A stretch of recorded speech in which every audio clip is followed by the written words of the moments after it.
Today I want to talk about a critical component of the divorce process that often goes unnoticed, but can have a very significant and long-term impact on your financial situation.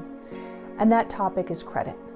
So today we'll be discussing 6 things that you can do to protect your credit both during and after your divorce. Your divorce decree doesn't absolve you of your financial responsibilities related to debt, and creditors often won't follow what's laid out in the divorce decree. So it's important that you understand your credit and how you can help protect it as you move forward. The first step that you want to do as you're thinking about filing for divorce is start to organize all of your credit-related documents. Create a file that has all of your mortgage, credit card, and other debt-related statements all in one place. And encourage your spouse to do the same so that you each have a comprehensive file of everything that's related to your credit and debt.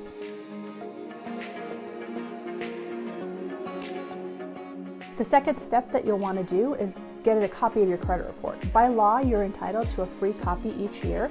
You can get that online. And you want to make sure that you look at all 3 credit bureaus, Experian, Equifax, and TransUnion, as they all have different data and different scoring. So you want to make sure you understand all 3 of them.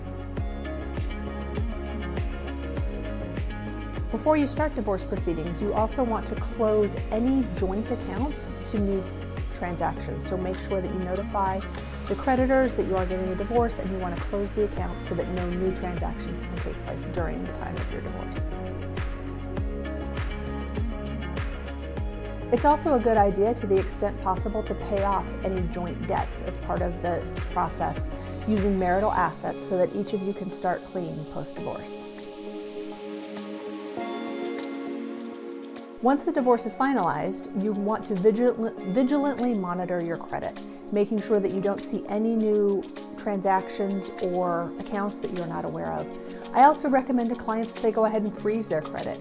This is a fairly simple process that you can do with each of the 3 bureaus online, and it will prevent anyone from generating new credit in your name.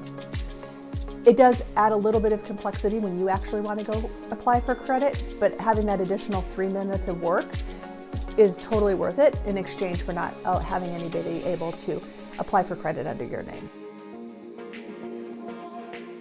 And finally, if you have an ex-spouse who's not honoring their commitments related to any joint debt, you may want to go ahead and just make those payments on their behalf. Again, the credit agencies are holding both of you responsible. They don't care that you've gotten divorced, and so if your spouse is defaulting, that's going to impact your credit negatively.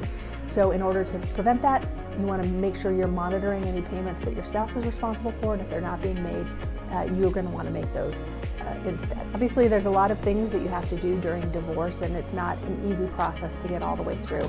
And so often things like credit are overlooked, but it's something that's very important, and by following these 6 steps, you can make sure that you're setting yourself up for a more successful financial future.